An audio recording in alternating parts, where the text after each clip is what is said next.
जालना महापालिका निवडणूक भाजप नेते कैलास गोरंट्याल यांच्या पत्नी आणि पुत्रानं दाखल केला उमेदवारी अर्ज। युतीचा पेच कायम असतानाच गोरंट्याल मैदानात प्रभाग मात्र ठेवला गोपनीय। जालना महानगरपालिका निवडणुकीसाठी राजकीय हालचालींना वेग आला असून भारतीय जनता पार्टीचे नेते माजी आमदार कैलास गोरंट्याल यांच्या कुटुंबानं आज निवडणुकीच्या रिंगणात अधिकृतपणे पाऊल ठेवलं आहे।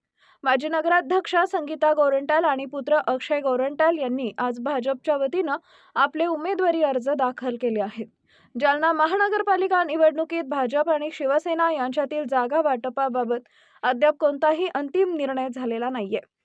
अनेक दिग्गज नेत्यांनी मध्यस्थी करून जागा वाटपाचा तिढा सुटलेला नसतानाच गोरंट्याल यांनी आपले अर्ज दाखल केल्यानं भाजपच्या गोटात उमेदवारी निश्चितीची प्रक्रिया वेगानं सुरू असल्याचं दिसून येत आहे। माजी नगर अध्यक्षा संगीता गोरंट्याल आणि अक्षय गोरंट्याल या दोघांनीही भाजपच्या तिकिटावर अर्ज भरल्याची माहिती प्रसार माध्यमांना दिली आहे। मात्र आपण कोणत्या प्रभागातून निवडणूक लढवणार हे त्यांनी अद्याप जाहीर केलेलं नाहीये। प्रभागाबाबतची ही गोपनीयता राजकीय वर्तुळात चर्चेचा विषय ठरत असून पक्षाच्या रणनीतीनुसारच हे पाऊल उचलल्याचं बोललं जात आहे। काही महिन्यांपूर्वीच कैलास गोरंट्याल यांनी आपल्या अनेक नगरसेवकांसह भाजपमध्ये प्रवेश करून शहरात आपली पकड मजबूत केली होती। आता प्रत्यक्ष निवडणुकीच्या मैदानात कुटुंबातील सदस्यांनी अर्ज भरल्यामुळे कार्यकर्त्यांमध्ये उत्साहाचं वातावरण आहे। आम्ही भारतीय जनता पार्टीचे अधिकृत उमेदवार म्हणून आज अर्ज दाखल केला आहे। शहराच्या सर्वांगीण विकासाचा संकल्प घेऊन आम्ही जनतेसमोर जाणार असल्याचं माजी नगर अध्यक्षा संगीता गोरंट्याल यांनी सांगितलंय। तर पक्ष देईल त्या आदेशानुसार आम्ही निवडणुकीला सामोरे जाण्यास तयार आहोत। प्रभागाची अधिकृत माहिती योग्य वेळी दिली जाईल अशी प्रतिक्रिया अक्षय गोरंट्याल यांनी दिली आहे। बघूया ते काय म्हणाले। उमेदवारी अर्ज दाखल केला, कोणत्या प्रभागातून अर्ज दाखल केलाय? अपक्ष केलाय की पक्षाकडून अर्ज दाखल केला? मी एवढंच बोलेल की आज पक्षाकडूनच अर्ज दाखल केलेला आहे।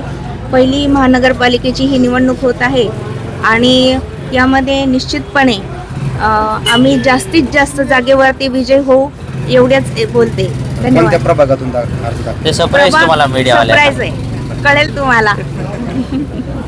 कुठला नाही, त्यात मॅडमचा अर्ज दाखल झाला। कोणत्या पार्टीकडनं केलाय, कुठल्या प्रभागातून उमेदवारी अर्ज दाखल केला? बघा, मी एवढंच आपल्याला सांगणार आहे, आमचे जे उमेदवारी आहे हे भारतीय जनता पार्टी या पक्षाकडूनच आहे। आम्ही पार्टीची बंडखोर करणारे माणसं नाही आहे, हे तुम्हाला स्पष्ट करतो। आणि जे आमचे पार्टीचे वरिष्ठ सन्माननीय मुख्यमंत्री देवेंद्र फडणवीस साहेब, उपमुख्यमंत्री शिंदे साहेब व अजितदादा हे जे वरती ठरवतील महायुतीबद्दल तेच आम्ही असं खाली फॉलो करणार आणि फडणवीस साहेबांचं जे आहे ते आम्हाला डिसिजन मान्य असणार। तुमच्या किती कार्यकर्त्यांना आतापर्यंत नॉमिनेशन दाखल केले? जसं तुम्ही आज केलाय म्हणता भाजपकडून, असे किती दाखल झाले? बघा, असं मी कार्यकर्ते नाही बोलणार, मी आमचा मित्र परिवार, माझ्या वडिलांचा, माझा एवढा आमच्या भारतीय जनता पार्टीचा परिवार बोलणार। आमच्या परिवारातून टोटल 600 इच्छुक उमेदवार आहे। आता फॉर्म तकरीबन मी तुम्हाला हे बोलू शकतो 200पेक्षा जास्त लोकांचा भरून झाला आहे, परंतु 2 तारखेला किंवा जे काही फॉर्म मागे घ्यायची जे लास्ट डेट आहे तेव्हापर्यंत काही लोकांचे फॉर्म परत मागे येतील, कारण पक्षाच्या तिकीटची संधी एक सगळ्यांना पाहिजे असती, पण सगळ्यांना आपण खुश करू शकत नाही।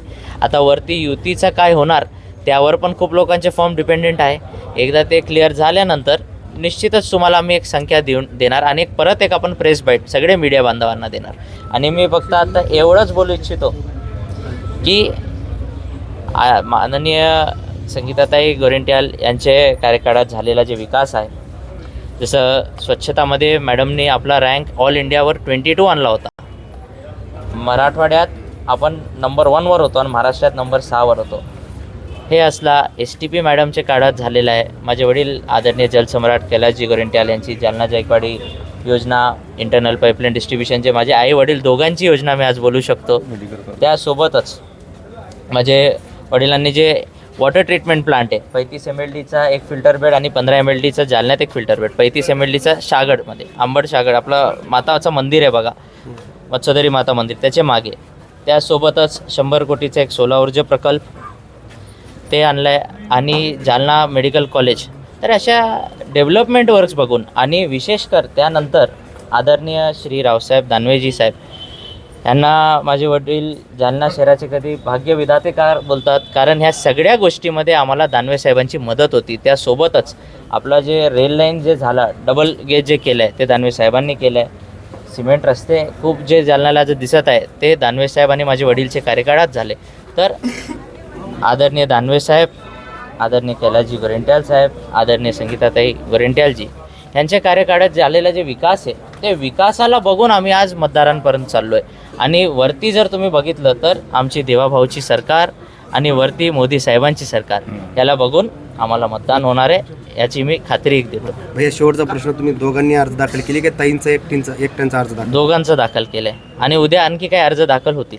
कालपासून चर्चा सुरू होती तिसरी आघाडी सोशल चालू आहे, ते काय ते मी राहुलजी फक्त तुम्हाला एकच गोष्ट बोलू शकतो, हवा में बातें करने वाले कौन है आप पता करके लो, कारण राहुल जी आपके आजू बाजू वाले कोई लोग हैं. राहुल जी के जो दोस्त है वही हवा कर रहे हैं, अभी बोलना नहीं चाहिए कुछ बातें. चलो चलता है. ओके.